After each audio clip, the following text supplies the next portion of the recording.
Good evening, good afternoon, ladies and gentlemen. Welcome back to, in fact, the best day of the week here at High Top Sports.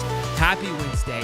Happy Final Four week. Happy Cam Jackson joins the show. Happy Cam Parker joining the show. Happy Eric Fawcett is joining today's show, boys and girls. We have a stacked lineup for you, and I got to be honest with you, I'm so pumped to get the show started. Cam Jackson's going to come on. Cannot wait to talk to him about a lot of great things. One, his senior year at Florida. Also, let's talk about coaches. Let's talk about Chapman. Let's talk about this D-line. What can we look forward to, Cam? What is something that people aren't talking about that you know about? You know what I'm saying? And then the best thing, I've never got to talk to anybody about the NFL Combine. It's a really cool thing if you think about it, but it goes by so quickly. As for fans, it may not be as sexy, but for the player, it's a big moment. We get to pick his ear about it, talk to him about it one-on-one. Love that. Then Cam Parker is going to join us, talk about this secret scrimmage, talk about their word on the street is Lagway has to amputate his arm. I'm just kidding. Don't run with that, all right? Don't mark along me. And then Eric Fawcett, who I adored talking to him about basketball, will come on to tell us how Florida will find its way in a championship game on Monday against Duke or Houston and how they will win that game. It's jam-packed. So if you ain't smashed the like button already, you better buckle up. You better smash it. You better get after it. Cheers to everybody who's watching. Davey Swoder, my boy. How we feeling, big guy? Woo! Man, oh man, oh man. I got the double lane chain on, man. I'm double decking tonight, man. I mean, it's going to be a packed show. I mean, it's Wednesday. It's High Top. Of course, say it's Friday on a Wednesday. I love it, man. We got the spring game coming up. Got Final Four action. I mean, what else could you ask for from Gator Nation and from Sports Nation? It's Friday on High Top because it's Wednesday. Let's get it. Let's go.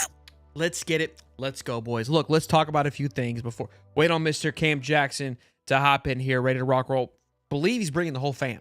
So, hey, it's cool if the fam joins us. We're like, at Jackson 5, let's get after it. We're all about it. So we'll talk to him in just a few moments. But schedule lining up for here for High Top Sports. So obviously on Saturday, we got the first matchup, 6:09 tip-off, Florida versus Auburn. We'll be doing a live watch party like we have been the last couple of games. Basically, every game outside the UConn game, we've done a live watch party, and it has been incredible. So that'll be fun. Monday, obviously, is tentative, but Monday, the game plan is to live stream that as well. So that'll be great stuff. And then we roll into spring week, which is going to be an absolute blast. Able to lock in on Friday, the day before the spring game. We will be going live once again to kick off this spring season at Alma Mater.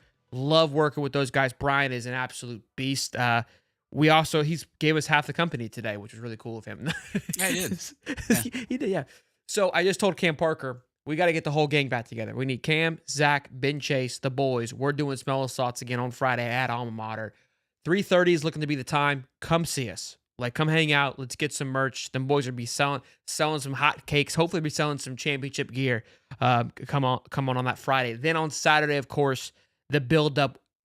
Mark will be wearing his overalls. The only one wearing overalls on Saturday. No, we're all going to be rocking the overalls on Saturday, of course, from FOCO, which, of course, when you check the link down in the description below, you can get in some FOCOs. I don't know if you're going to have your overalls on time now, but I think you still might have a chance if you hop on FOCO right now and use the code HIGHTOP15 to get 15% off, boys and girls. Pre-orders you can't, and other discounted items you cannot use it. But most importantly, you can on the overalls. And I think we're going to be double-digit deep with the overalls on Saturday, which I'm beyond pumped for. I think who's stopping by right now that we know of, that you've gotten confirmation yourself? I know the Griffin family, painted or not painted, is to be determined, but they're stopping by. We have that confirmation, right? Yeah. Who else? Obviously, we have Stephen Harris. Got in touch with Baltez Clark's dad. He's going to stop by. He said he would. Trying to get some other people to stop by, too. I'm not sure. I'm still messaging some people to see if they'll come by the tailgate. But as far as I know, it's just Baltez Clark's dad for right now. Maybe Cam some Jackson? former players coming by, too. We'll see. We can ask him on the show. He's supposed to be on. Maybe the Gator basketball boys, once they're on their little bit of a run. Listen, yeah, man. We're gonna do our best to burn it down on Saturday. Gotta come see us. Parking lot. I hope I don't intimidate some of those basketball players by being how tall I am. So I hope they. You might get recruited by Golden if that's the case. Parking lot 25 at the O Dome. Possibly. Come see us. We got $50 from High Top Brook. Says Gator boys, stay hot with High Top Brook. my man with the $50 bonus to get the show started. Got to love the energy from Rook there. And then $5 from Kenny Stevenson says donating for more rookies. Mark Photoshop Pro. Kenny. Rook be making me giggle with the Photoshop. So Mark's got with that. Mark's looks incredible in his overalls, by the way. He's gonna put us all to shame when he shows up on Saturday. I was just like, is that Mr. Universe? I mean, like, who is that? Unreal. Yeah. My man's absolutely yoked. I felt like that was like a chiseled statue. Yeah. Gonna be an absolute blast. Did you shoot Cam, see if he's ready to rock and roll? Cam Jackson? Yeah, I shot him. He has not replied to me yet, but he did say he would be on, so we will see from there. But yeah, this is what happens sometimes, man. Get the family together, and then they're just like, oh, you lose track of time. Oh, man, I was supposed to be on the show. We'll be good, though. Look, we got Cam, then Cam Parker, of course, to talk about the scrimmage, which we've been talking a little bit about. Let's talk a little bit about some recruiting before those guys hop in here. Obviously, we landed the 4-star, the number 1 recruit left in 2025 in Javari Flowers. This was a long process. When he reclassified, we felt really good about it. You and I talked about Florida had a good lead, but then some other teams like Georgia hopped into the mix. UNC, Miami felt really good at the end there of possibly landing him. We ultimately do. And we were just talking about this class, this depth chart of how Florida looks going into next season. Cornerback room, very young, but a lot of talent coming in. And then we've got a list of some guys visiting over the next 2 months, which we've talked about the big visit. So let's talk about your thoughts on Javari Flowers, and then we'll dive into some of these recruits happening tomorrow, this weekend, and the weekends to come. Yeah, man, you're getting a really good player there out of Javari Flowers. Obviously, a guy that was, highly sought out at in the 2026 class, reclassified to 2025. And then you think of his UNC, Miami, some of the other schools. On top of that, Florida was one of the main targets at the school, as one of the schools as well. And you're getting him out of Miami, right out of no stadium U. And like, he's coming over here to Florida. He knows where DBU is, and he knows exactly what DBU is all about. Obviously, the game last year didn't look like DBU, but he's coming to make sure that doesn't happen again. So, yeah, I mean, I like the take. Now you got you got 2 top 100 cornerbacks that you recruited for 2025, 2 top 100 safeties, 2 5-star. I'm going to say 5-star because I don't like the fact that they take away stars if you don't commit it to a Under Armour All-American game. It didn't take away your skills. So Dallas was still a 5-star to me. You got 5-star Vernell Brown, 5-star 4-star Nation Montgomery. You got a whole bunch of talent just in the DB room and the wide receiver room in that 2025 class. So you're locked and loaded, man, especially down there in the backfield as future depth-wise. Of course, Javari Flowers is a reclassified cornerback, so he's probably going to need a little bit more time than some of the rest of the guys. But once you throw him into the fire, throw him into the mix when he gets a year or so under his belt, see what he can do. And, man, you turn on the tape. Coach Hayes actually did a really good video on Javari Flowers and some of the big hits he was delivering in some of those videos too, man, was really a sight to see. So, man, yeah, good pickup from Florida, man. I'm really excited. I'm pumped. Something we didn't talk about on the day of commitment, but think about, we all kind of panicked when Will Harris left to go to Miami. Will Harris was still here when Javari Flowers reclassified, and the talk for Florida Florida landing him was in conversation. Again, Will Harris is still here. We know what he was able to bring to Florida in the sense of recruiting. And so for the fact that Miami was heavily involved, felt very confident going into this, and Florida was able to snatch this away with such a late addition in the cornerback room, really speaks to, I think, one, how Florida has evolved in their recruiting and able to kind of close when need be, but also I think to the speak of the defense, of how it's just still able to sell a dream. It's like, look, we're not taking a step back, and the new cornerback coach able to come in. I think the new coach, the safety coach, and Coach Vinny were able to still obviously persuade him to become a Florida Gator. Who was that tweeted the chess piece? Oh, that's I think that was Jacob LaFrance. Yeah, the VP, right?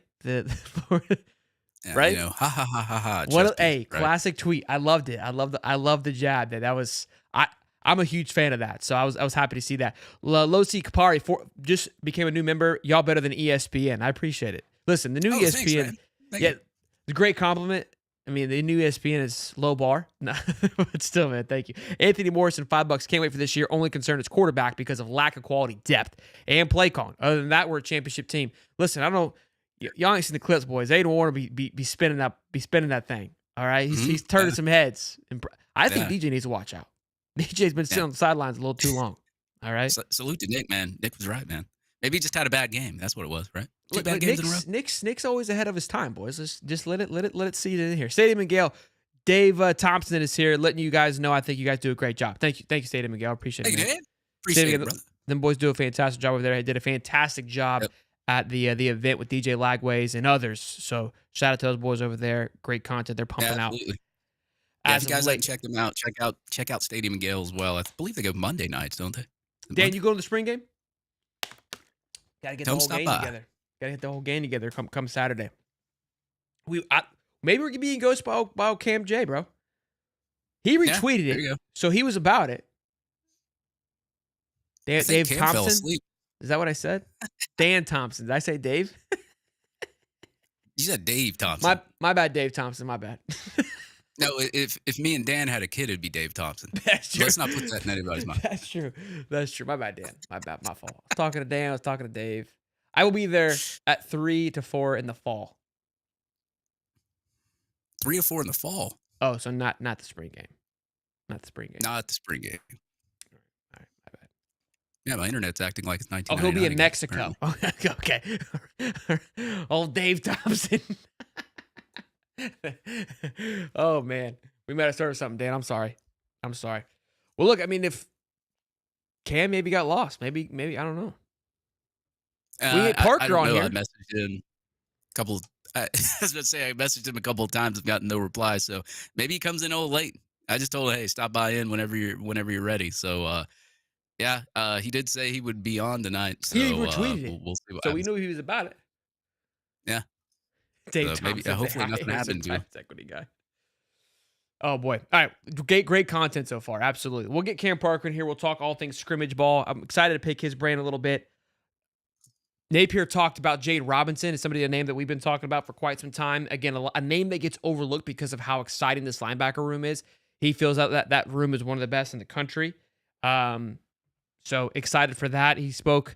Look, he had a nice little bit of a moxie about him, which I feel like he's had kind of over the last few months of just some confidence of how he felt about this room. He said they got started off a little slow, but then the second, third, and fourth quarter got things rolling in there. Let's get Cam Parker in here, though, boys and girls.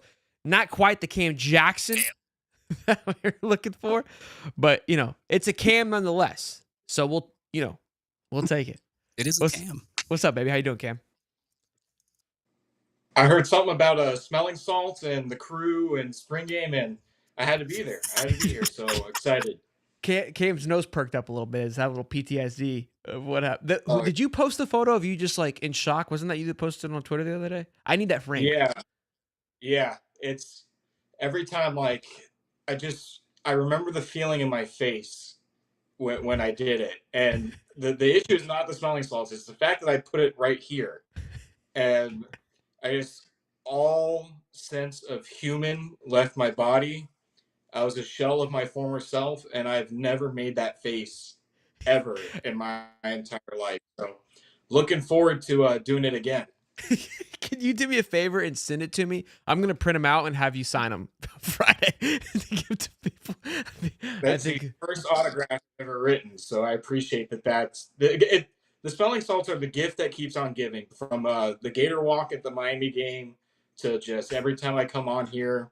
And, it was a rough moment, but it's brought me to places I never thought I would be. I love it. Well, okay, man, let's talk. Obviously, we had our first scrimmage this past Tuesday. All right, real quick. Cam Jackson said he's in different time zones. That's what mixed him up. So is he coming on now? We're gonna boot Cam. Yeah. He said. I said, when can you come on? So we'll see. We'll see what happens. All right, let's roll. Cam did promise he'd come on, so we're good. Hey, well, look, if he's on in 30 minutes, then we'll be good. We'll just do this Cam first. Okay. I'll let him know. All right. Just whenever he's ready. Cam's good. Cam's not busy. He's not writing articles or anything. Cam's at the new house, by the way. Shout out to buying the new house, Cam. That's beautiful setup back there. You're like ESPN ready now. I don't think we can host you anymore. I appreciate it, boys. This was no one told me buying a house would be a long, frustrating process. Oh, it's the worst. Expensive, and then when you buy a little bit of a fixer-upper, especially with the yard, it's a massive pain in the butt. I've been doing yard work for like 5 days now, so But yeah, excited. First time home buyer. Hopefully it's the last I'll do in a while. And yeah, it's nice timing too during spring camp. I just could not have planned that better, True. with everything going on. Buying a house is a horrible decision, though. You shouldn't have done that. Anyways, let's talk about scrimmage here. First one this summer, and let's get your just kind of your overall thoughts and opinions of how this team looked. I mean, I felt there's some optimism. We heard DJ play it a little bit, throwing the ball. That was kind of still left unknown. Billy, the way that Billy spoke, it felt like he may have thrown a few. I don't know. We got Mark Long saying his arm's getting chopped off. What are you hearing? What are you feeling? Talk to me, Cam. We'll start with DJ. He did most of it was just handoffs. Billy said he did not throw in the scrimmage at all. But he's been working, like, again, whenever it's a passing play or another quarterback's in, he's doing a simulation behind him. He's helping get the play calls in. So he's standing right next to Billy. He's getting the mental reps, and then when it's time for him to do a drive, it's primarily going to be handoffs, stuff like that. Nothing that, whatever's going on with his shoulder, nothing that would do anything more with it. And then he made it clear too that the spring game would be, I think he said, much of the same of what he's been doing. So if you go into the spring game expecting DJ Lagway to throw, you will be sorely disappointed. So don't go in with those expectations. If he does see the field, Cam Originals here. I know, we're riding high. It's time for me to, serious reporter, just kill everyone, and just make everyone upset. The fake news media out there to get everyone. But yeah, if he does see the field on the spring game, it'll be for handoffs. It won't be anything. Don't expect him to throw bombs or anything. That being said, the other backs, we will talk about them. It's been Harrison Bailey and everyone's favorite. So Cam Jackson just joined us. Can we bring you back, Cam Parker? Yes. Okay. I got it. Shout out to my guy in the chat, Dylan Olive. He sent me a article he promised me yesterday, so I gotta get this up ASAP. Was that a shot? He's too busy watching his torpedo team. He's been talking crap about me with one of our other guys in our SI group chat, so I got to call him out publicly. He said that he was going to start the Parker Hate Club because I was riding too high with my ego. So I gotta calm him down a little bit, show him who's boss. Good. We'll see you in a minute, Cam. Okay, don't stop looking that good. Thank you. Yeah, yeah. Now makes me jealous. We're going back to the original Cam, guys. And Cam Jackson. There he is. There we go.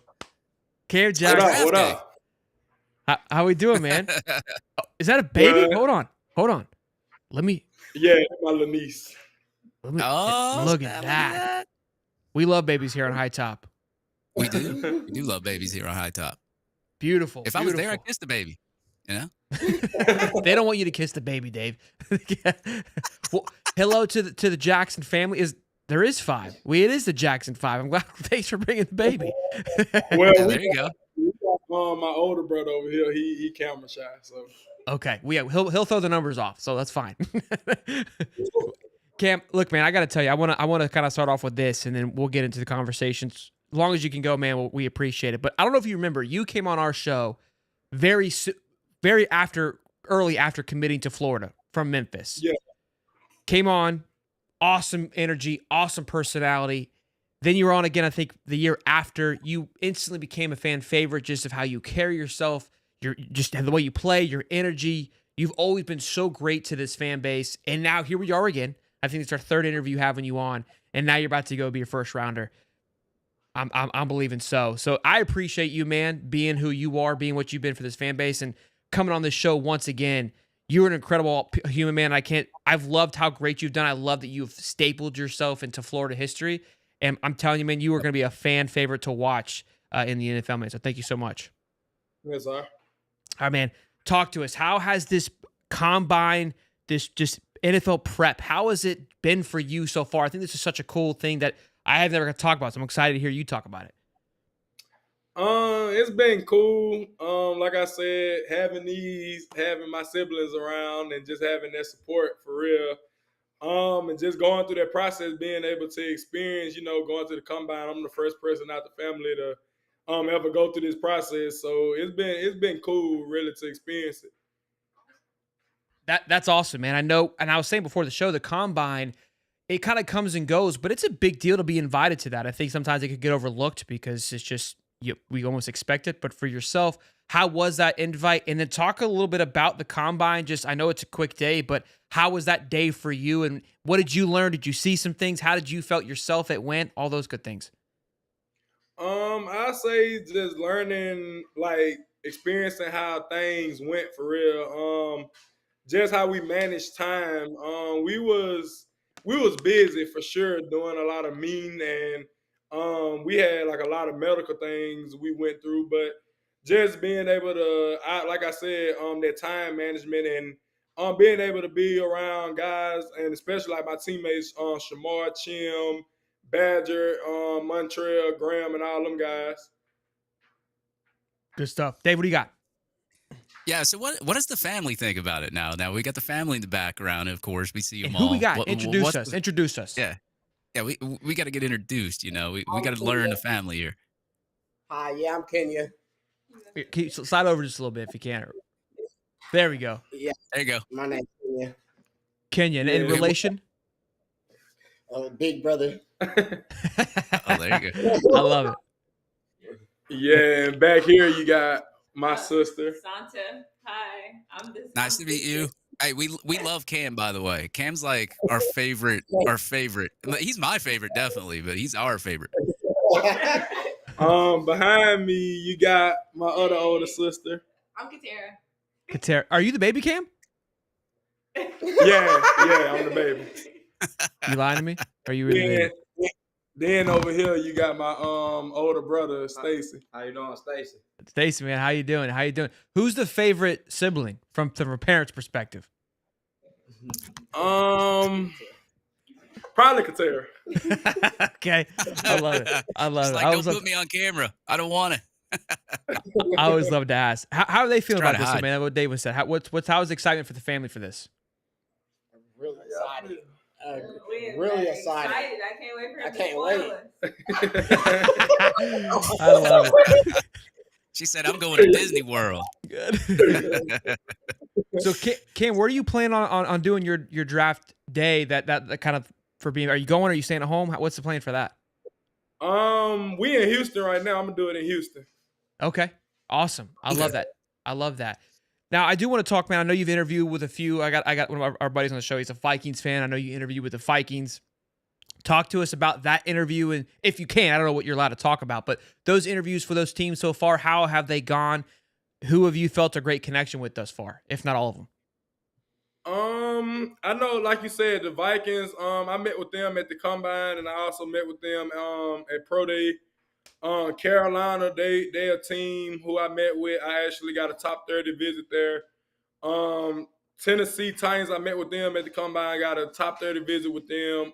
The Eagles, I met with them, and it just and I met with Kansas City and who else? The 49ers as well. So I've been. Wow. It's been a few teams, and a lot of teams been talking to my agent.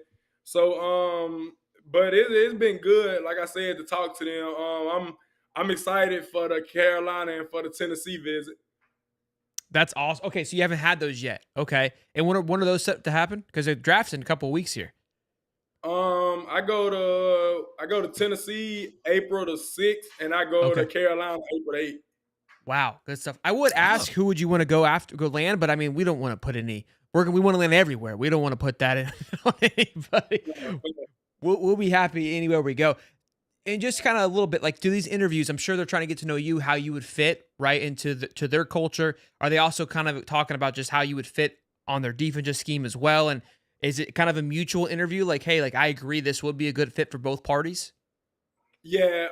So Tennessee, they defense was really similar to ours. The defense we ran last season in Florida. And Carolina was about the same defense we ran in Florida, and we were just going over film, watching my film, watching their film, and just seeing where, like you said, like where would I fit in their scheme, and like I told them, I feel like I can play at any position, and they like I said, they watched my film, so it ain't like I can't move around. So they know I can move around a lot on the D line. Now, I do want to ask too, because a couple of big things. You know this. We talked to you when you decided to return. I do remember that interview. Also, there was the transition and defensive line coaches. You had a big decision last year. Do I stay? Then you have a change of coaches. Do you feel, and this isn't a knock towards Coach Chaos or anybody that left, but obviously there was a change, and you said similar to our defensive last year. Do you feel that the change of defensive last year and the coaching that was brought in elevated your game and your draft stock headed into this year? Yeah, I really feel like it do. As everybody can see last season, they just let me go last season, and I caused a lot of disruption for a lot of teams. So, and even like when we play Ole Miss, like I say them just lining me and Caleb on the outside, like a lot of teams didn't see that from me in 2023, but last season, like you seen me like line up and stand up on the outside and go play DN and stuff. So just like I said, just being able to be in that defense last year and just move around, it for sure elevated my game and helped my stock out a lot. Go ahead, Dave. Now, Cam, obviously the NFL, you interviewed with tons of people. Has there been anybody that, I guess kind of made you starstruck as like an interview? Like we see these guys on TV all the time. So we see all the head coaches, we see all the press conferences, we see all that kind of stuff. Is there like one coach or one player? Has any players approached you at all yet? I done had a few players hit me up. For sure, Ricky was probably the first one to hit me up when I told him the 49ers called me. So, but yeah, I talked to Ricky. I talked to AR. I didn't talk to a few guys. I know I was talking to the Panthers. When I was talking to the Panthers, they was talking about me and Derrick Brown. I ain't never met him, but I know for sure Ricky and AR, they hit me up, and I had a few more guys hit me up who I played with in Memphis. Too cool. Yeah.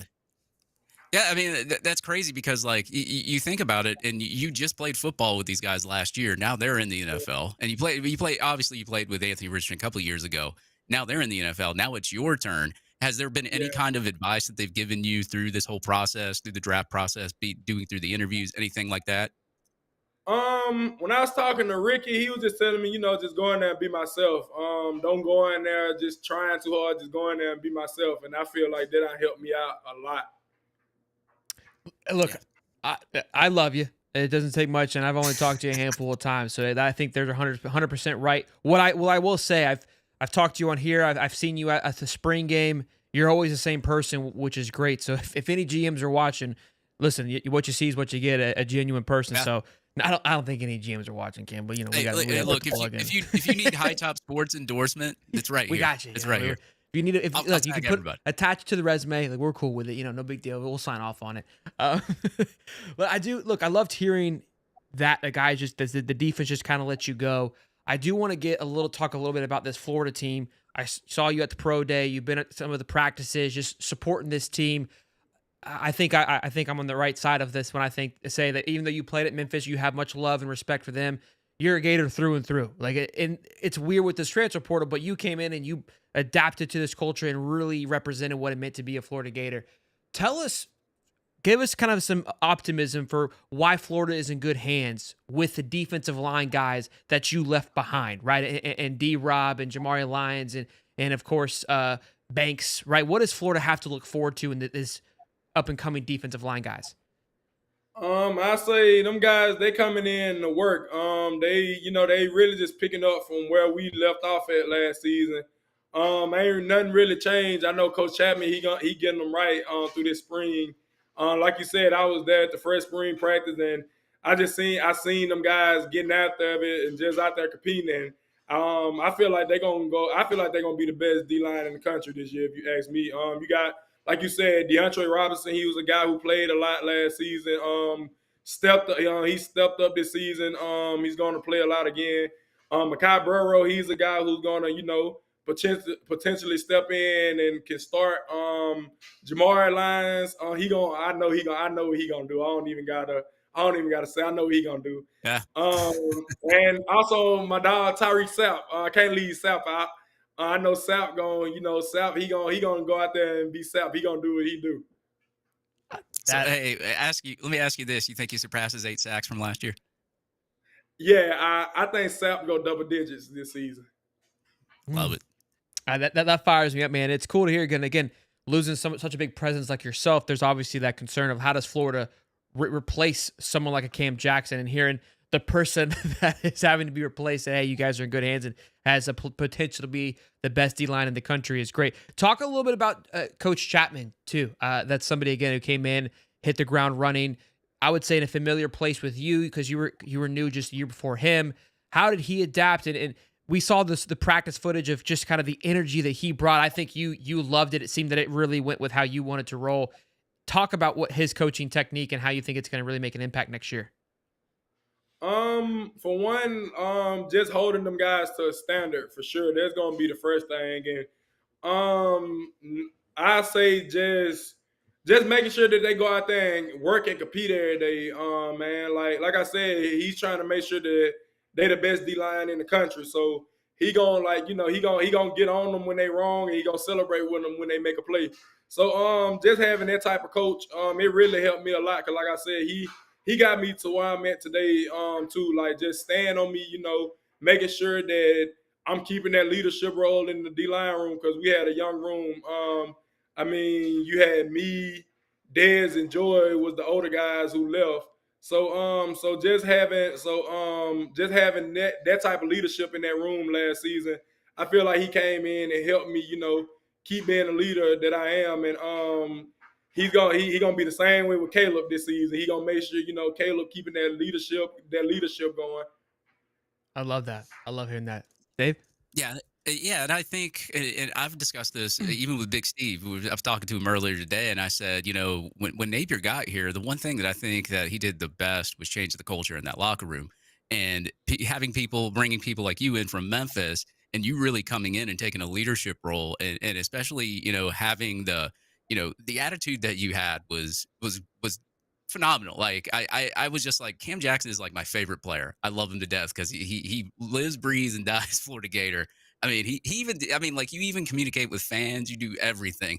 And it's like you've never changed since you've been here. And I think that's really cool. And I think the biggest thing that he has done is Billy Napier has changed the culture. And when you have a cohesive culture and all the players can be on one same page, people don't realize like how much that really improves a football team. I mean, even if you do struggle, I mean, you don't even have to be the most talented team on the face of this planet, but with better cohesion in the locker room, you can win a lot more games. And you don't even really need the talent of an Alabama or even a Nick Saban like Alabama or back in the day or anything like that. So, I think you've been the best player that has come to the University of Florida, especially mentally wise, when it comes to just really, just being on the same page with Florida and all that. And any NFL team is going to be lucky to have you. That's all I got to say.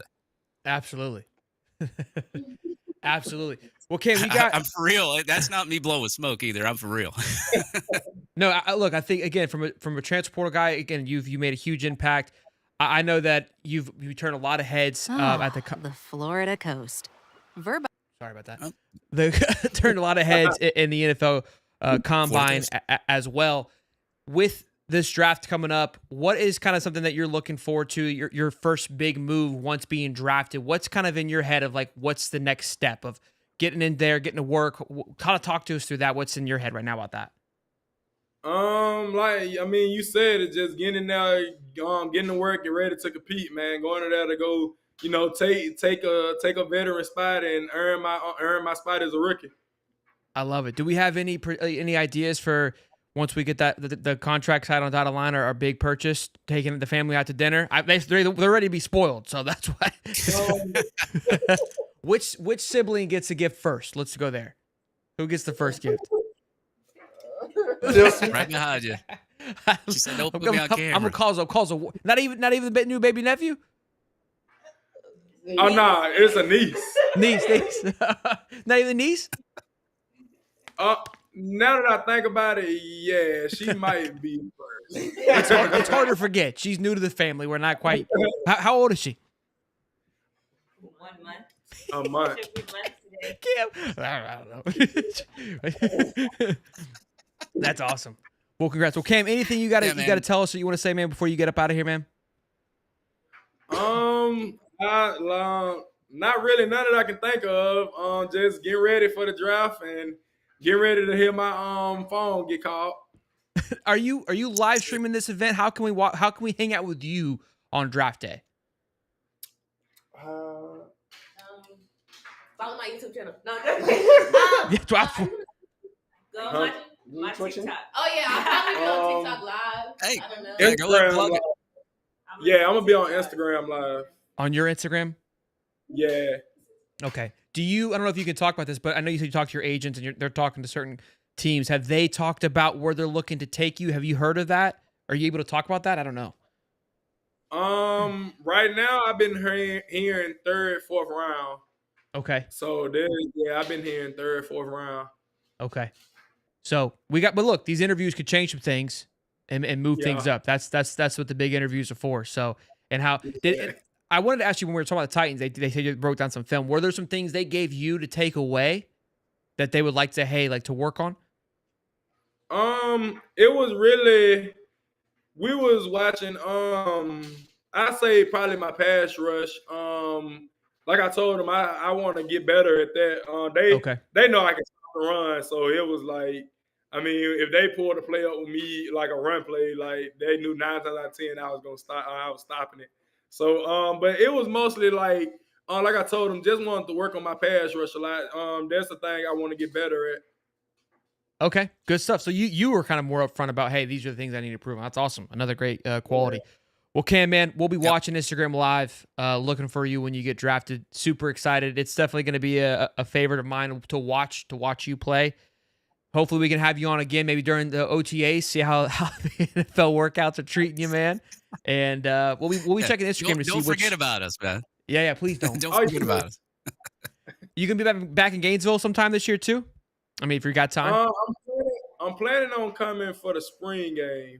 If I don't got no visit, I plan on coming for the spring game. Well, Cam, this is an open invitation. We're gonna have Stephen Harris and the guys, O'Dome parking lot.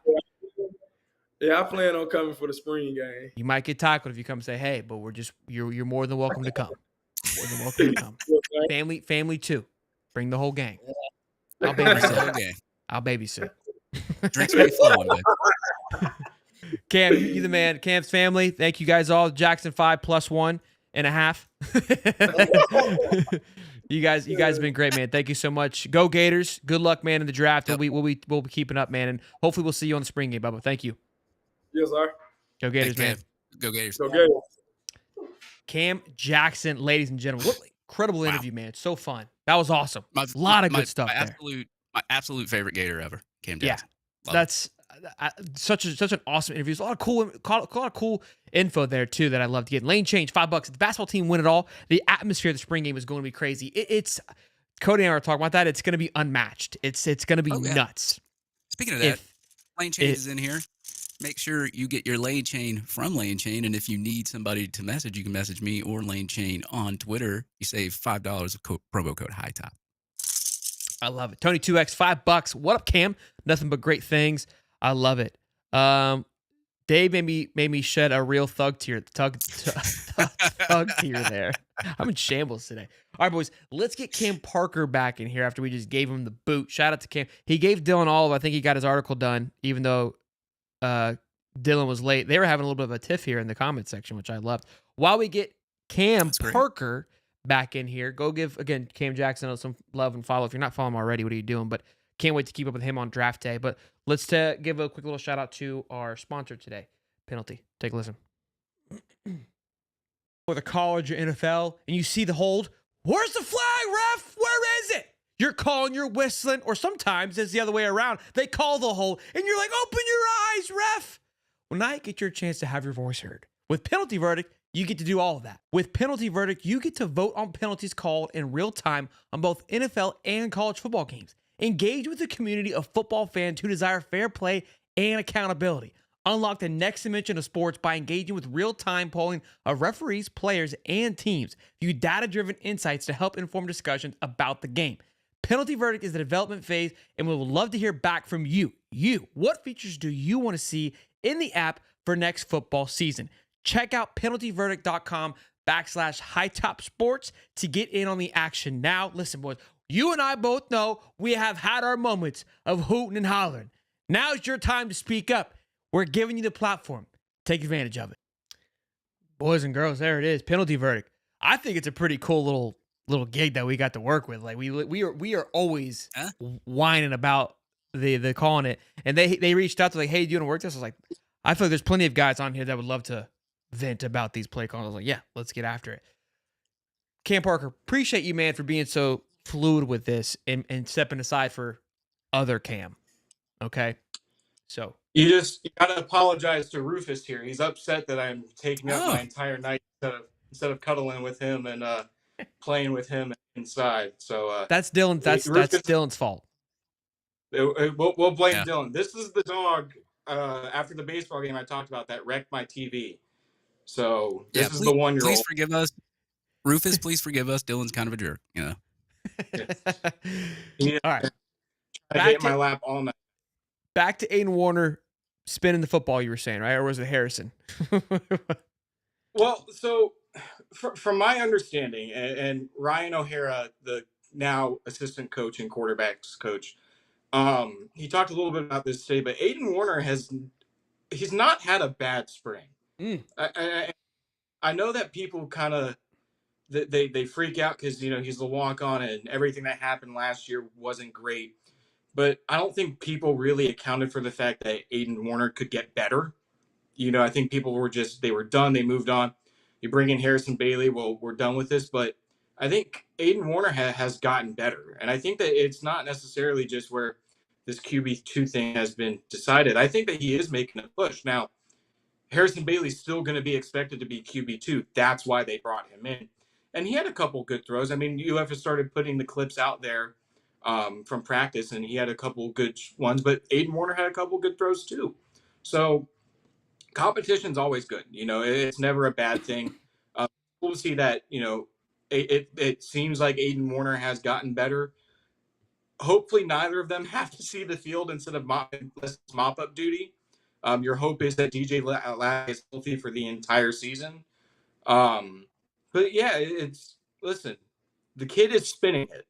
It's just a matter of is he spinning it at an elite level, or is it just he's having a couple good practices and scrimmages? But it looks like he's better. Some of the throws in the clips that they put out today were pretty dang good throws. So it's look, just report in the news. The cat could always spin it. It was just when there's the other side of the ball is playing defense is when things start to get a little weird, So that's that's still my concern, and that's gonna happen in real. Nothing against Aiden, but look, love hearing the progress. I think that's important. There was a ton of clips, ton of hype for the running backs. One being Waltez Clark. I mean, it's everybody, and so we know how good this running back room is. But look, when they're having that much success, you got to think that O-line, which we've been hearing some good things, looking juicy. Talk to me, Cam. Spit on me. Well, I mean, that shouldn't be a surprise. The running backs have never been bad. I know that people kind of gave crap with pass protection when a certain now former Georgia player was still there. But the running back room has always been the most consistent room since Billy's arrived with his staff. Jabbar Jalouk does a heck of a job. There's a reason why I think he was a semifinalist or something for the Broyles Award. They're the ones who they get the most consistency with recruiting, it feels like. And so it's not a surprise in the least bit that this is the room that's having a really good spring. The offensive line, to your point too, that's not a surprise either. The amount of work that's gone in over the last few years of them rebuilding the depth, developing guys, and now you have 4 veteran starters returning and another one in Bryce Lovett who played a lot last year, stepping at right tackle. I mean, the sky's the limit for the run game, if just to be blunt about it. They're 2 of the better position groups. Rufus would agree with me that they're 2 of the better position groups, by the way. Future running back. But it's no surprise. And, yeah, Waltez Clark, it's maybe a weird thing with he may be lower on the depth chart because you got Jaden Baugh back. You got Jacoby Jackson back. Trayon Webb, whenever he gets fully healthy, that's someone Daniels. That maybe it's nuts. It's much better than he did last year. I don't know what work he did in the weight room this year, but it has paid off. He looks so much bigger than he did last year. So for a guy like Waltez Clark, where it's kind of maybe a weird spot as a true freshman as an early enrollee, but he's taking advantage of his opportunities. He had a great scrimmage. We've heard good things about him too. So although maybe this year may not be the year because there's a bunch of guys in front of him, he's going to be great in the long run, and enrolling early has been paying dividends for him. So listen, when you break down Florida's position groups, I think everyone could talk about, depth and experience, and they got some talent with recruits and whatnot. But the running backs and the offensive line have been the two consistent groups, I think, that where you look at and you go, there's not really a lot of question marks. The receivers, I think, for example, you could have like question marks of like, oh, how are the true freshmen really going to do? Are they going to live up to the hype? How's DJ going to do when he's healthy? Is the defense just a fluke, or are they actually legit? The running backs in the offensive line, I don't think you can ask those questions at all. They look the part. They have the history to back it up, and now they have everything. It feels like you have your Lego. You have your Lego set. You have your directions. You need all your pieces. It looks like the Lego set's finished with those two rooms. They look like they have everything ready to be two of the best units, not just in the SEC, but in the entire country. Did you hear what Cam 1.0 said about the defense? No. He said the defensive line, but he believes it could be one of the best in the country. And so obviously there was concern with not filling in that defensive tackle position or the nose tackle position that they were looking to fill. But he feels very confident, again, what Chapman's bringing to the table. Watching this and seeing kind of more progression, how are you feeling about the defensive line? Well, I would equate it to, I think the last time I was on the show, we talked about the offensive line recruiting that, why didn't they go after a portal tackle? Well, it's because the younger guys have been sitting and waiting. It's their time to go now. You don't recruit these guys for nothing. You can use that for the defensive line. It's time for guys like Mekhi Barrow and DeAndre Robinson to really step up, and they got to take a big sophomore leap. When Caleb Banks gets healthy, it's time for him to prove that you didn't just have 4 great games. You're about to go have 13, 14, 15 great games. And Jamari Lyons, too, has a chip on his shoulder returning from injury. He was competing to start last year when he went down with his ankle injury. Now this is his chance where there really is kind of an opening to go play right away at nose tackle. It's kind of your spot to lose, even though you were hurt last year. Go take advantage of it. So, yeah, I know that there were, I think, some frustration with people because they weren't as active in the portal as they were last year. I know it can be frustrating when you see, teams like Miami or, whatever, go after and get guys in the portal consistently. But, John DeCoster, I know it's the opposite position group. John DeCoster said that they don't like to live and die by the portal pretty much, that they're not really a portal team. They use it like JUCO in the past. They find their holes on the team. They hit the portal to see what's out there, and they fill those holes with that. They don't have any holes on the defensive line, it seems like. They are very confident in the group that they put together. And ultimately, you don't recruit a guy just to let him transfer eventually. You don't recruit a guy to not play him. You need your recruits to start stepping up by year 2. So I'm excited. I can't wait to see what DeAndre Robinson and Mekhi Barrow really do with their roles. I'm excited to see Jamari Lyons back on the field. And, when Caleb Banks finally gets healthy, I'm excited to see how he builds off of 2024. Pup Howard, I think you tweeted, wasn't there. Jaden Robinson got some love from Billy from the linebacker room, which he's a name that always gets overlooked, but I was giving some love. Cameron James had a pick, I believe, a tip pick, which I love. I love me some Cam James. Again, that edge room is something that we're talking about. Jaden Woods is getting a lot of love as well. Studervant, he's number 9, Rob S. is asking. I think Studervant's 9, right? And Dallas Wilson's 6, or I got it backwards. Is that right? No, you're Studervant's 9, Dallas Wilson is 6. Okay. Look. Go ahead, Dave. Yeah, I was just gonna say something about Jabbar Jalouk. I mean, you look at the guy that obviously he didn't recruit the highest rated running backs in high school. I mean, Jaden Ball, 3-star, averaged 14 yards per carry in high school. Jacoby Jackson, obviously Juco. was Juco, exactly. Yeah.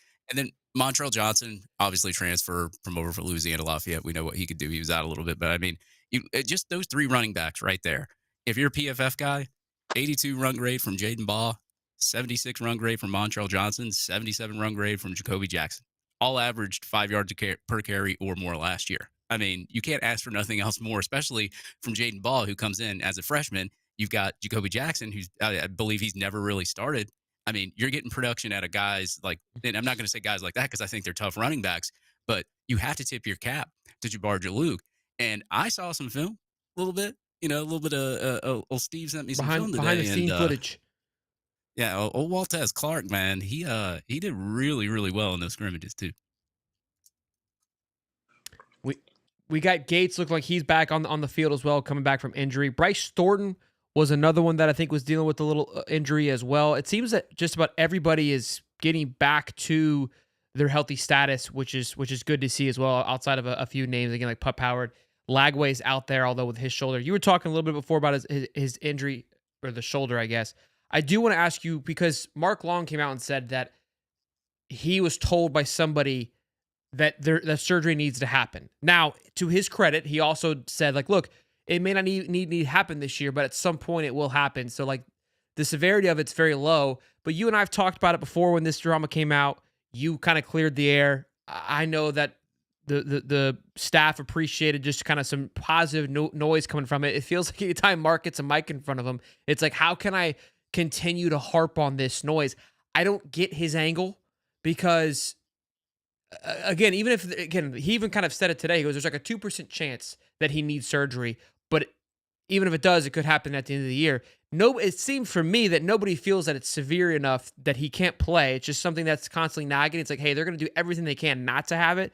But if they have to have it, it's not going to happen until after the fact, but it's not going to affect play in the grand scheme of things. Is that what you're hearing? Or everyone else Why is say it? Why say what? Then why even say it? Well, that's why I don't get the angle. And that's why I'm trying to maybe get Cam's perspective on it, of like, outside of just literally wanting attention, I don't understand the narrative of trying to continue to force this. Of like, I've talked to you. I know Dave's talked to people. Nobody has heard that.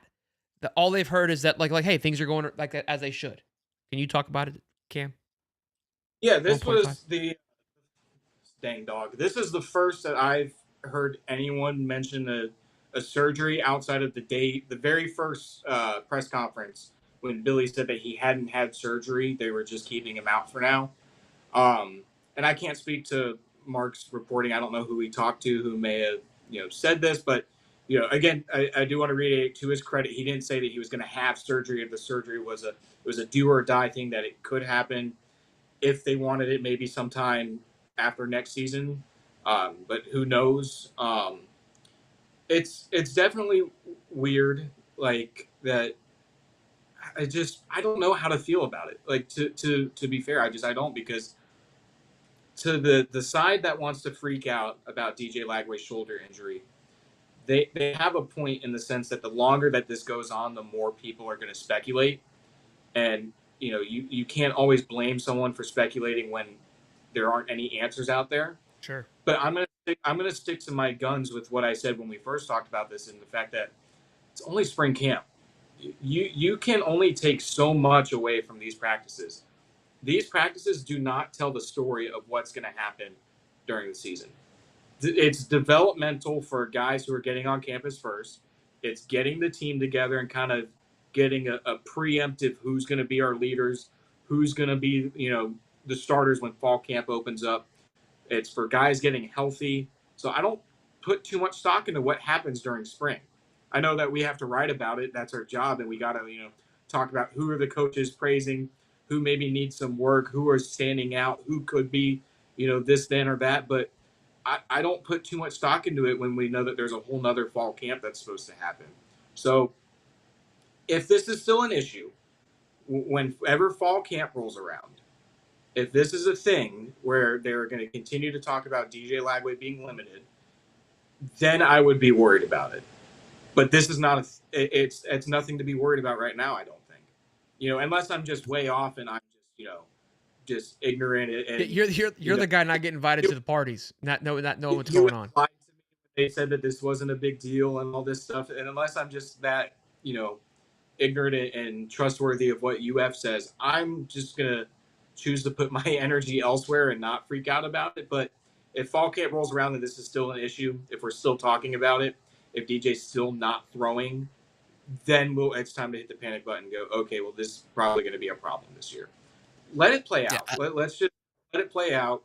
Napier has been very clear that DJ would be pretty limited throughout the entire spring camp. We were kind of just waiting to see if there would happen to be a chance that he would throw, but I'm not going to freak out about it. I'm going to enjoy the spring game.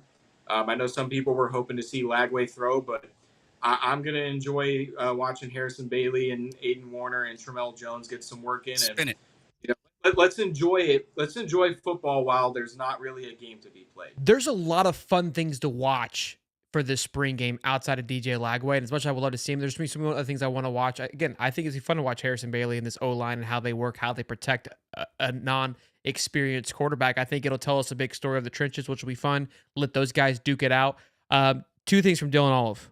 One, he tweeted out, which was crazy to me, a video of Castell, and he goes, veteran DB Jordan Castell. And it's just crazy how quickly time flies. Like, I feel like the other day, like just yesterday, I was talking to Zach Alberti about his lack of experience in the room, right? Like, he's the young guy, and now he's the veteran. And they also said Cam Parker is going to be dealing with an injury next time I see him. You guys figure that out. Let's hash this thing out before. Tell them where they can. Tell them where they can find you, Cam. Tell them where they can find Dylan Olive's article that you just basically wrote for him, since he doesn't. I'm just kidding. I don't want any beef here. Well, hold on. We got another Parker making an appearance. It is just. We're gonna. This show's in shambles. Move the camera over here for a little bit, but This show's in shambles. Yeah. He's got a whole zoo over there. You can tell Dylan that he's gonna have to cover all 3 baseball games this weekend. Guys, he's here. You can tell him he's listening. Dylan, you got all 3 this weekend, but have fun.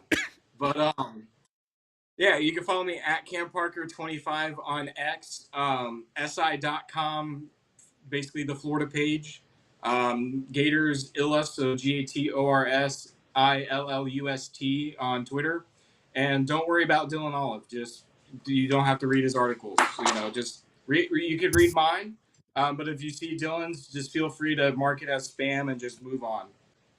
Dylan's been making those Miami fans pretty happy on Twitter. So I know I need to have a talk with him about some of the stuff he posts, man. We're silent Florida propagandists. Okay, we got to make this team look good. We can be mad in the fall again like last year. fighting each other in the spaces. Shelton, I think you're muted. Your mic's off. I was coughing.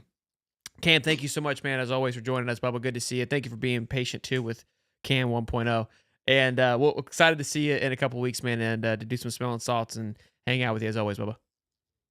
All right, appreciate it, guys. And thank you guys for putting up with Rufus and Chester making their appearances. It's the only reason we have you on. It's the only reason we have you on is for those two. Yeah, they certainly love the limelight without having to do any work whatsoever. I love it. See you, Cam. All right, see you, boys. All right, ladies and gentlemen, we're not done. The show's just getting started. Like I said, we're just ramping up. We're just getting started. Dave, you good? You need a coffee break? Or we good? No. I'll get what I have to get off when Eric's done because I know he's short for time. So yes, Eric, thank you so much. Look, I texted Dave. I said, Dave, I need Eric back on the show for two reasons. One, to tell him how much I love him, and two, to yell at him. One, it was so fun getting to talk to you and then getting to go and watch the games and thinking about what you and I spoke about and watching what you told me. Why I want to yell at you is because you told me that we were going to march through Texas Tech, and we didn't do that, Eric. Okay, I was cursing you on Saturday night in so many ways. Not really, but what you said was right. We couldn't pull our head out of our butts there. But first of all, give us your thoughts and recap of this past weekend, and then we got to dive into the Final Four. I know you only got some short time, but yeah, honestly, I'm good for 15 or 20 here if you guys Okay. want. I know I might be keeping you late, so for all No, these you're listeners good. that are grinding it out, hey, this is the time to do it right before the Final Four. So thank you to everyone who's still on. But I think that really Florida's tournament on a whole, and this is even going back to the UConn game. I know you asked about the last week, which was the second weekend, the Sweet 16 Elite Eight, but I feel like all of these games, and you can include UConn in that, are games where the Gators have not played particularly well, have not played their best, and have still won. And I think that a lot of Florida fans see that as a positive thing, where it is like, we have not even played our best basketball and we are in the Final Four. So I think that was a pretty good way of talking about that Texas Tech game, where given the way that they struggled to guard a lot of those post-up isolations that we talked about on this show, and struggled to keep some of those three-point shooters from getting loose, like we talked about on the show, and didn't take advantage of some of the mismatches on the other end, like we talked about on the show. And that's why the Gators were down by 10 with just a couple minutes left. And what this one really came down to is one team had Walter Clayton Jr. and the other didn't. And that's how this great sport of basketball works, where you have moments like this. And again, going back to the Maryland game, it's still so confusing. I'm sure some people have seen by now, but their coach very quickly after that game left for Villanova, which was the big rumor before. So a lot of people saying there was a lot of distraction. Some guys were in the portal hours after Florida beat them. So, but whatever it is, Florida can't control that. They took care of business there. And yeah, with that Texas Tech game, it's just one of those things that if you believe in teams of destiny, it's kind of looking like this Florida team could be one. They've had their moment taking down the champ in UConn, the two-time defending champ. They've had the moment of it looked certain that they were going to lose. If you're into win probability charts, which I'm like, not totally. Works in some sports better than basketball. Basketball's weird, but I believe, yeah. But I believe Texas Tech had a 96% chance at one point, according to ESPN, if you're into that. And Florida had that moment where they just absolutely snatched victory from the claws of defeat, or whatever you want to say, whatever metaphor you want to use. And yeah, it just seems like Florida is going through somewhat of a charmed run to the Final Four, and it's great to be here talking about it. One guy you got it wrong. Only one thing you said incorrectly. One team had Thomas Howell, and the other team did not. Hey, that's it, really. That was. Yeah. I mean, hey, I'm glad I'm glad you corrected me, because I thought he was Florida's best player against Texas Tech, and I'm glad. Hey, I'm glad you. It was no question. I corrected Gators Dave too. He tweeted. He made a whole article. He goes, thanks to Walter Clayton. I put a little asterisk. Thanks to Thomas Howell. Hey, look, because he was by far the best player. I was gonna say AB even had him as the what of the week. I don't know if Cracker of the week. You can say Cracker of the week. I don't know what they consider Cracker of the day. Yeah, High Top Sports After Dark. I think that again, you see, like, it's one of those situations that if Walter Clayton doesn't go nuclear at the end of the game, you're actually looking at this of like, wow, Florida has one of the best players that they've ever had in program history, and he unfortunately didn't show up when they needed him the most, because he did not have a very good 35 minutes against Texas Tech. And like you said, Thomas Houck played 40 awesome minutes from the moment he got into the game in the first half. One of the only players to make things happen offensively. Someone who was targeted repeatedly on the low block by Darion Williams and Texas Tech, and held his own. And of course, everyone is going to look, and I would say correctly, at those Walter Clayton threes at the end of the game and see him as a hero. But like, Houck was knocking down shots in the clutch too. And it's just, yeah, I do think he was Florida's best game when you look at the entirety. Of course, Walter Clayton, that's also some of Walter Clayton's brilliance, is that he can play a bad half, and then you still look at the end of the game and you're like, wow, he won it for us. And it's like, well, he's, you're maybe a little bit behind a little bit because of his play, but he also has that ability to explode.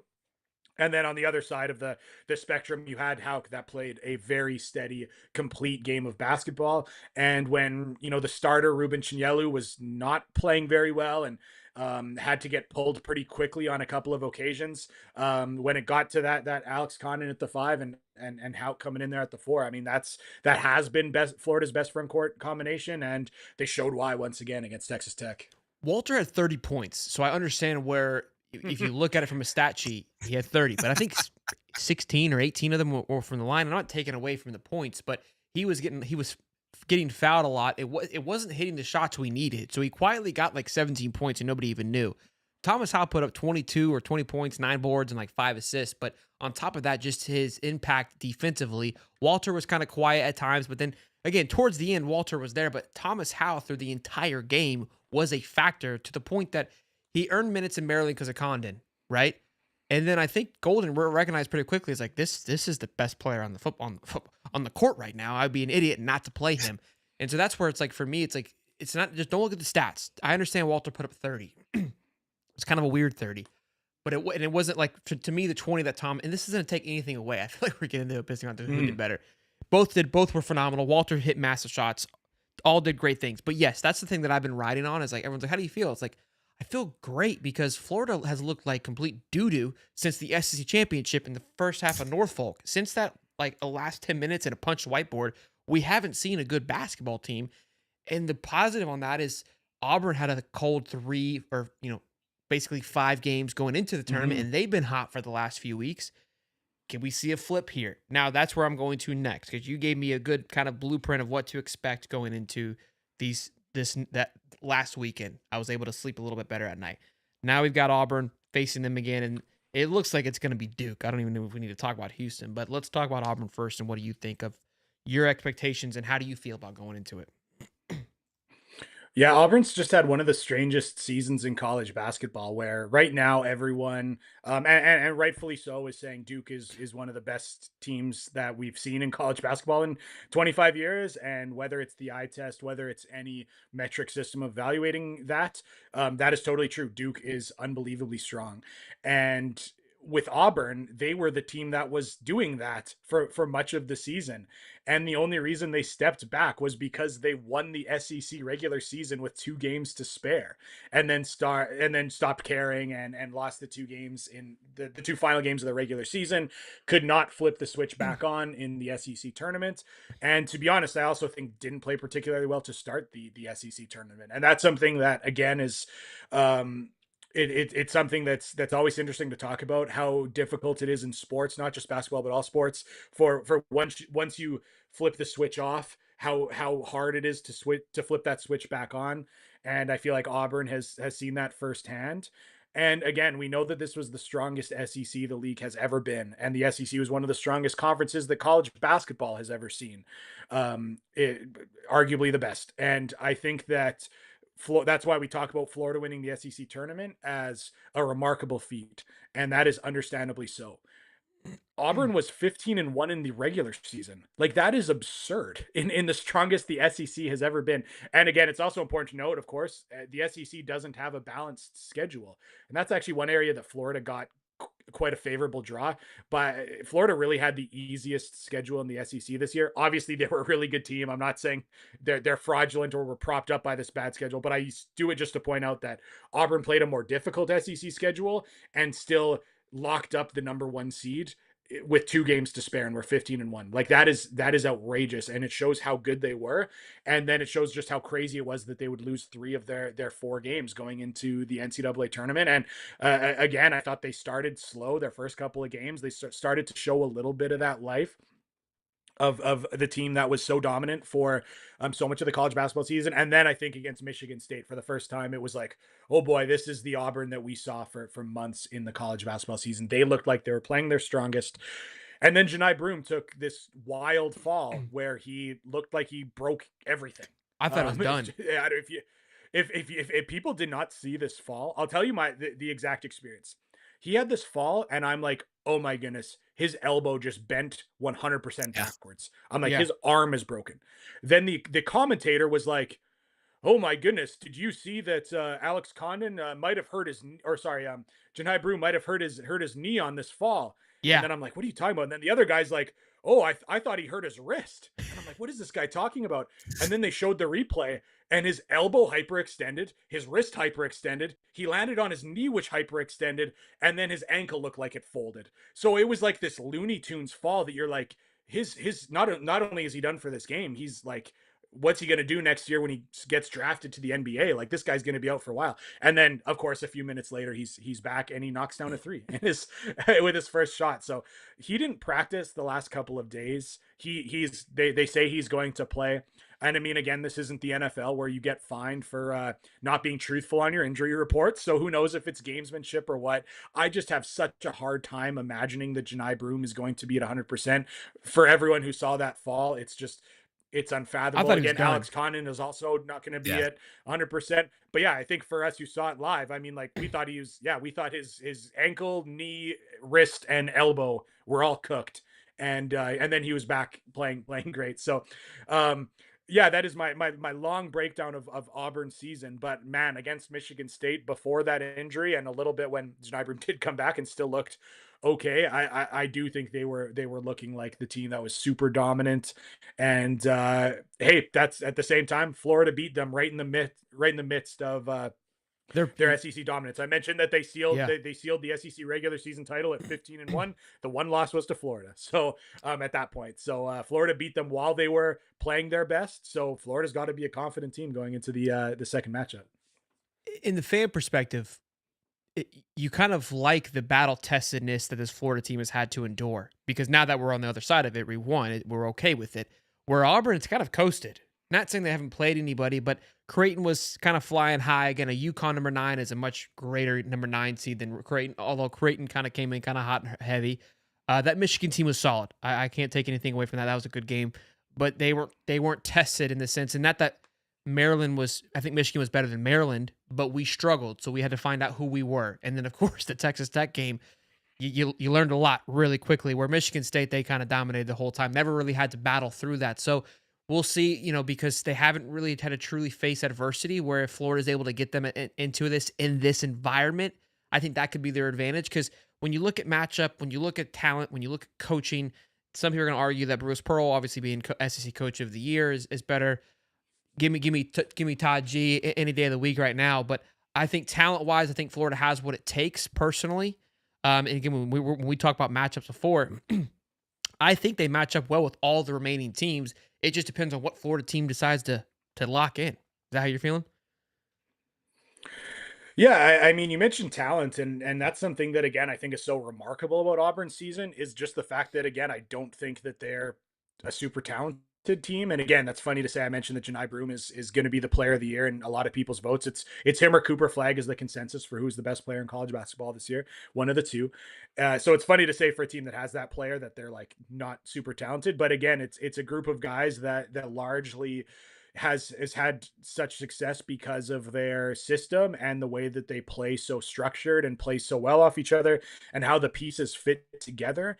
And again, I think that that's remarkable. But because of that, they were also a team that in the regular season didn't have a lot of close games because they were blowing people out, and they don't necessarily have that guard one-on-one who can go create a play and hit a big shot. And again, they've got guards that can make shots for sure, but not ones that are particularly physical, shedding off a defender, or particularly quick, like we've been kind of known to know from Auburn guards recently. So it is one of those things that I feel like in the game script that could occur here, I kind of feel like if it's a close game down the stretch, Florida likes their chances. And if Auburn is just the far more disciplined team and the more structured team, then it's like Auburn's going to win by 7 or 8. But I feel like it's either Florida wins by 1 or 2 because they've got the better closers, or Auburn wins by 7 or 8 because they're a much more structured team that starts a lot better than Florida. Again, starts have been an issue for the Gators. And I mean, Auburn's a team that doesn't really come at you in waves because, again, like I said, they play super structured. They pound the ball inside. They make you guard multiple actions on the same possession, and they play an extremely steady game, and it's worked very, very well for them. Whereas the Gators have that up and down, which might make for some frustration. And hey, they've ended up on the up a lot more than they've ended on the down. They're in the Final Four for a reason, but that also makes this matchup really interesting. But again, I think this is one where I think the opening minutes are going to be pretty big, because we saw how many things it took to go right for the Gators to get back against Texas Tech. And yeah, they showed it's possible for sure. I'm just not sure that you can pull yourself out of that hole against an Auburn like you could against a Texas Tech. With all due respect to Texas Tech, which is also great, Auburn is still a step up, because that's what happens in the NCAA tournament. Your matchups step up in difficulty. So that's it. So again, I really do have a lot of respect for this Auburn team, but do they have that kind of overwhelming wave of shot making, or the guy who can take over at the end of the game in a Walter Clayton fashion? Like, I don't think so. And that's Florida dominated Auburn in a sense the first time, because if you talk like what you just said, they stay consistent, and Florida didn't have too many hiccups. So when Florida was able to get ahead and not make any mistakes, Auburn doesn't have necessarily firing power to kind of elevate them. So if Florida can just not be stupid, you got to like their, like you said, like their chances of their ability to. And I feel confident against Auburn. Honestly, Duke is what scares me, because they possess, I feel, the same mold as Auburn. Really good in Cooper Flagg, but the surrounding pieces also fit into the system. Great coach, but those supporting systems are also really good, and they are very disciplined and have just curb stomped everybody. And so Yeah. it's gonna be interesting. Sorry, Dave, go ahead. Eric fires me No, up, so you know what? As I said, I know I'm not the biggest basketball expert, but you can't tell me that you weren't kind of laughing when you went back and looked at the film and watched Walter Clayton go to the paint, and then he just turned around and did a 180 from the 3-point well, line he had to because check there's the like ball, three Dave. guys on him. He had to check the ball up court. He had to hit the rim. He's got to check it. But it was You gotta funny go to because there was Yeah, like three guys rushed him, and he's just like, "All right, I'll go back here and shoot a three." I mean, in the house that Steph Curry built in San Francisco, it looked like Steph Curry. It looked like something that Steph Curry does. Usually, Steph Curry does those things when he's up by 20 and is just starting to mess around. But that's the kind of thing that you see Steph Curry doing, just keeping his dribble alive. Oh, I think I'm just gonna sprint back to the 3-point line and turn on one leg and put it up. And yeah, that's going to be, again, if you're looking at the moments that you might look back at following a Florida championship as those legendary moments, or for, college basketball fans who wait for the one shining moment video after the national championship game, whether or not Florida wins, that one's going to be in there. But yeah, I do think when you look back at really anyone's NCAA tournament run, maybe not like UConn last year, they kind of just rolled everyone, but usually you need a moment like that. So for Florida to have that moment, it almost seemed like just like that checkbox you need of oh yeah, you got to have a moment like that on your way to a championship. Again, if you're someone who's into the narratives and the team of destiny thing, that really seems to follow college basketball in a way that I don't see the same way in college football. I feel in college football, like the best teams win, the most talented teams win, the best coach teams win, where there's like a little room for this kind of magic in college basketball. Maybe that changes a little bit. I mean, a Final Four like this where it's 4-1 seeds, maybe it's going to start being like college football where your big dogs eat and are going to meet each other at the end. But and again, I'm not suggesting Florida isn't a big dog and required this Cinderella. Florida's no Cinderella, don't get me wrong, but it does seem like you still need some of these magical moments to win a championship most years. And yeah, that's going to be one that a lot of people remember.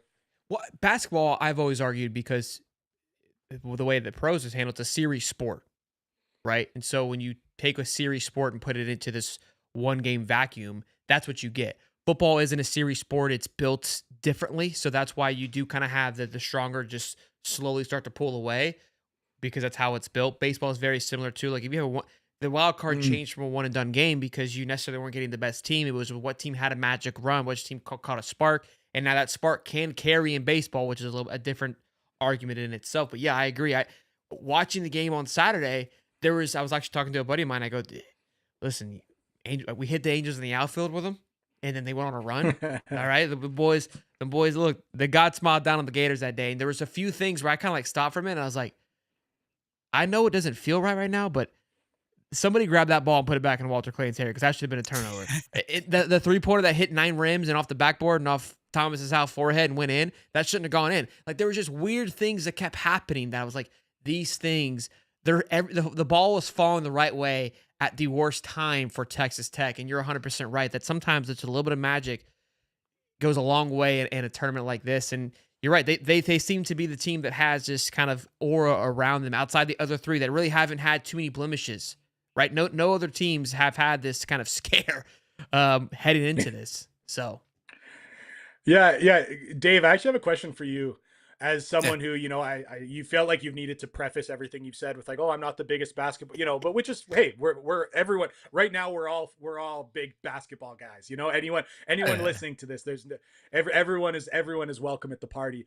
But I am curious the fact you're probably engaging with this team in a way that you probably haven't when recent years when the Gators were not NCAA tournament teams or maybe teams that would feel lucky to win a game or two. I'm curious what your experience has been like watching this year, and again talking about some of these explosive scoring runs. Like, do you think that this style of play that the Gators have, where they are pretty fast and loose, and they'll make some hilarious mistakes, but also some absolutely glorious moments of excellence? Like, do you feel like that has engaged you more than if they were a team that was winning games 60-58 and were just grinding it out? Or I'm just curious how style of play has really worked to grab, like, again, I'll say maybe the more casual fan, or and yeah, I'm just curious what your experience has been like watching this team. Oh man, I'm a big football guy, but man, watching this basketball and now I'm kind of into it because we're doing. I've bandwagoned a little bit to the basketball, but That's the, the great. the biggest thing for me is the anxiety you get just from football. But now we got to do it in basketball too. So I Hmm. try to like temper my mindset of like, hey, you're not the basketball guy, but man, I'm really watching this team right now. Is this how every year is? Because like I remember being in our chat and I'm like, man, there's like a foul every minute. Like, I can't stand this. Like, because I'm not Mm. used to watching basketball. I'm used to watching football. So everybody's just laughing at me. And then I remember tweeting out, I remember being in a chat and I said, man, we might be cooked during Texas Tech. And then You we come texted back and me. win. You texted me Yeah, too. I yeah. was good. And then I tweeted it out and I said, how many of you guys thought we were cooked? Just about everybody was like, I'm not gonna lie, I thought we were done. So watching an ending like that to like just a basketball game, it doesn't even matter what sport. That's remarkable. That Mm. that is something you don't see. That 180 spin around three-pointer where he just was like, okay, I'll run back and shoot three. I was just like, oh my God, this kid is good. And for him to have not like such a good first half, still score 30 points, that's crazy. And I believe, like, just watching it as a fan, if Florida can play two clean games in a row, I think they're winning a national championship. I really do because I think they're that good. Now, I do think Duke is the more consistent team, and they do have really good, solid players across the board, not just Cooper Flag. They've got many other players. I don't know their names, but I've seen them on the court. And, it's going to take Florida's best game to beat Duke if they make it there. Of course, they got to get Yeah. past Auburn first, but they're really going to have to play some solid, clean games down the stretch. The what's I've always loved about basketball over football is it's the bang moments, which you saw the clip. Mm. Like there's just so many. There's the lows are really really bad, and it's such a quick interchanging game. So it's ping pong of emotions, back and forth, and so again, a run like that, again, when you go back to the metrics or you said like the chart, like it was a 96% chance they were going to lose. You see that in any other sport, it's a lock most of 96% Mm. of the time, where it's hard to measure that Yeah. in basketball because of how quickly the game can change in 2 minutes. It's nuts. Where 2 minutes left in the football game down by 10, like it's over. It's not there. It's hard to get really that bang bang play. It's just the momentum, like your heart rate does not move the same way. Like if football when it hits though. Oh my, it's like heroin. Like not that I've done it, but I'm reading a book about Red Hot Chili Peppers, and when he describes them, like that's what it feels like. It's when Ricky Pearsall catches it in the back of the end zone. I was like, this is how I feel. So I think it hits a lot harder in football, but basketball is like it's constant, which is it's a different kind of fun for sure, especially when it's your team. Oh my gosh. I'm going to start Yeah, watching no, him. it's it's been great to see so many more people engaging with the team in a way they haven't for a long time. So I just always I love hearing people's experiences with it, whether they're huge basketball fans or they don't profess to be huge basketball fans. It's great for me to hear. So I just wanted to hear your perspective, Dave. That's great. Yeah, I will admit I bandwagon to it. I won't lie, but I will say this: the reason I go and say, well, I'm not the biggest basketball guy because I don't want to sound stupid because I don't know too much about it yet. So I'm still learning. Obviously, I know some of the players' names and who are the good players for Florida. But yeah, I mean, just kind of trying to, I guess, just engage with more of the basketball fans and learning more about it. It is really interesting. I mean, I will say that, but man, it's like I look at it like my anxiety gets too high during football season. I don't know if I can do it twice a year. It's been exhausting. For basketball, like I think it's if you don't really love a sport, it's always easy to pick a team. It's easier to get involved when you can pick a team and you can cheer for it, because then you're just cheering for the W's, and then when that passion grows, then it grows even further. That's where it started for me Yeah. for basketball. But Eric, man, this again a blast getting to pick your ear and kind of hear your thoughts and perspective on it. Again, I was in shambles. I was like, Eric told me this is supposed to be the easy game. This is not the easy game. I'm in shambles here. But it ended up being the easy game. I don't know why I doubted you. And we just needed to be down 10 with 3 to go. That was honestly, I was good until we got to that 3-minute mark. The problem was we weren't hitting a bucket. We couldn't buy a bucket. And even when Thomas shot us 3, I was like, like when Walter shoots it, it just feels like it's going to go in. Like it's just so smooth. It's buttery. House is a little, I would say, kind of mechanical at times. So it doesn't just look as natural, but exciting whites. They get it done. All right. Cracker of the day for a reason, baby. Eric, thank you again, man. Hopefully, look, we'll see how this weekend goes, but maybe we do a victory lap. You know what I'm saying? We'll have a maybe you come on, just champagne, the whole shebang, and we celebrate. But tell them where they can find you, man, and keep up with the last little bit of basketball talk before it's all over with. Yeah, I mean, hey, if Florida wins a national championship in a major sport like college basketball, I hope we milk this thing for as much as it's worth, and there's plenty of celebration for the days to follow, weeks to follow. So, anyways, thanks so much for having me on, guys. People can follow me at Eric Fawcett _ my all my writing is at GatorCountry.com. I have a Florida basketball podcast called Florida Basketball Hour, and this week, or really the last couple of weeks, we've launched a Patreon this year, and really most of the work has been on the Patreon. So if you are just like binging so much content, you want anything Florida basketball right now, because it feels like it's so long between the Texas Tech game and when the Gators will finally play on Saturday, which still feels super far in the future, our Patreon will have hours and hours of diverse content. So yeah, that's all the places you can check me out. It does feel far, but it's been nice to like see a Georgia fan, and there's a UConn guy that I work with. Just like I asked him, like, "Hey, do you guys play this weekend?" It's been a blast. Every day I get to ask him that, so I don't mind the long break. It gives me one more day just to rub it in and remind them that they are not playing this weekend and that we are. So if you guys see an FSU, I asked FSU, "Hey, how'd you guys do in the NIT?" They can't answer that question either. So it's been a blast. I've enjoyed this time of March. It's been fun, and they're like, "Oh, you care, and I care." And that's all that matters. Eric, thank you again, as always, man. I appreciate you. Thanks, Eric, man. Appreciate it, man. Bye now. Yeah. Was it? Wow. I mean, Davey boy, what a Packed show. show, man. Hey, I feel like I've had like just the longest day at work. Now I can just relax, have a beer, listen to. I might even re-listen to the show tomorrow. You know Is that what's good? what's funny is I forgot. Our guy called me old fashioned. He made clear ice the other day, which I thought I just didn't understand why. And then I watched his video of how he made it, and I was like, I need clear ice. So I got a clear ice thing, and I got it yesterday, and it's been freezing. And I just feel like my bourbon's gonna taste better in the clear ice. And I'm like, it's Wednesday, but it's like I got clear ice, and I got a stamp. I know it's not necessary, but I got an American flag to stamp the ice. This is what happens when I watch this cat show. Like, he's got me over here just spicing up my drinks any more than I need to. I mean, tell me if I'm wrong. Clear ice, which some people are like, what's clear ice? I know it's see-through ice. Well, isn't all ice clear? Well, no, it's foggy. Clear ice, but stamped with an American flag. Tell me that's just not going to taste incredible. Is it kind of like hot ice? Like heat up the ice cubes on Rookie of the Year, like the movie? Hot ice, No, you heat up the ice cubes. I don't. Okay. It's just clear ice, Dave. Clear ice, so you can see through the ice. It just Like you don't even see the ice; it just goes in. I mean, technically yes, but no. But when it's in the drink, you can't see it. That's how clear it is. Yeah. That's what I was gonna say. Like you can't see like that there's ice in the drink. Yeah. That's crazy. It's pretty sweet. Wow. So That's now I wild, gotta- man. Yeah, I'm gonna have to start watching that YouTube channel. It's pretty cool. Everyone's trolling me about the Braves. I don't know why they suck, but there's 900 games left, so I'm hoping we're okay. Look, for some reason, everyone had us like third favorite to win the World Series. I've been watching this Braves team long enough to look around like I don't know what you're seeing, what I'm not seeing, but I'm not seeing a plus what was like 700 team to win the World Series, and I wonder what the odds are now. It's probably sunk atrociously. They are winning right now 5-3, but they'll find a way to blow it, I'm sure. It's a rough year for baseball, to say the least. I'm going up there in May, so we'll see if they can turn this bad boy around. Look, playing the Padres and the Dodgers first 6 games isn't always the easiest, but by golly, you think you could tweak out one. We're the only winless team, so in a way we are in first place for something. You know what I mean? I'm not. Yeah. Some logos missing when you look at that. So I'll take It's it not in first which or way. last, You know what I'm saying? right? Hey, if you come down in May, man, we can hang out at the Battery. Just let me know. I'll be right down. I only live like 15, 20 miles from there. It's up.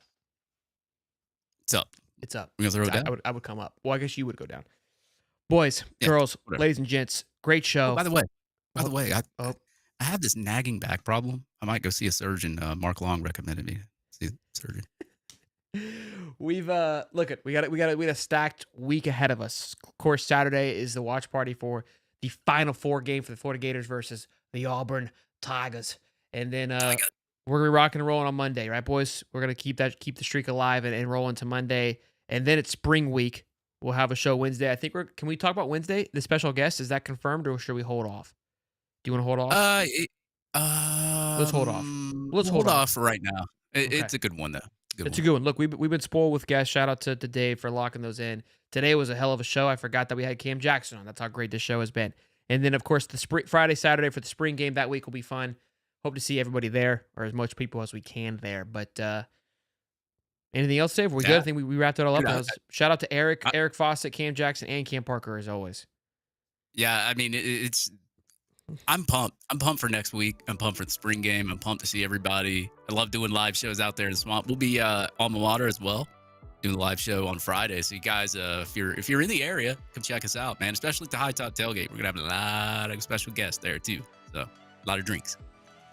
Alma Mater should be fun too, man. Alma Mater was an absolute blast last time. It's cool to go to these random places and do shows. You never know what to expect. I don't expect anything but to have a good time, and a good time it was. Better than I thought it could be. We drank, we laughed, we cried, we did smelling salts. We hung out with some cool peeps. Gator Dave. I still got the photo right here. Iconic moment here for the boys. That's it. So I got the other one too somewhere. Gator Day might be down there too. Might stop by. Come by and hang out with us. Well, y'all be good. Gonna say it's Florida going parabolic. Look, I'm hoping for a hell of a watch a party. Y'all gonna be at the Mizzou game Friday. Oh, the baseball game. I don't know Friday night. I don't think I'm gonna go to that. I think Cody might be at the baseball game. I may swing by. I may swing the kiddo by. I may stop by and go say, hey, I think that'd be fun. I think it starts at 7. Usually it's bedtime. Maybe we keep up a little late for that one. That would be cool actually. So I'll dabble into that. Because that's a beautiful ballpark. Beautiful ballpark. Y'all be good. Dave Swolderquist in his house. We love y'all. Y'all be good. Be safe. Smash the like button as always. Peace and love, baby. Peace.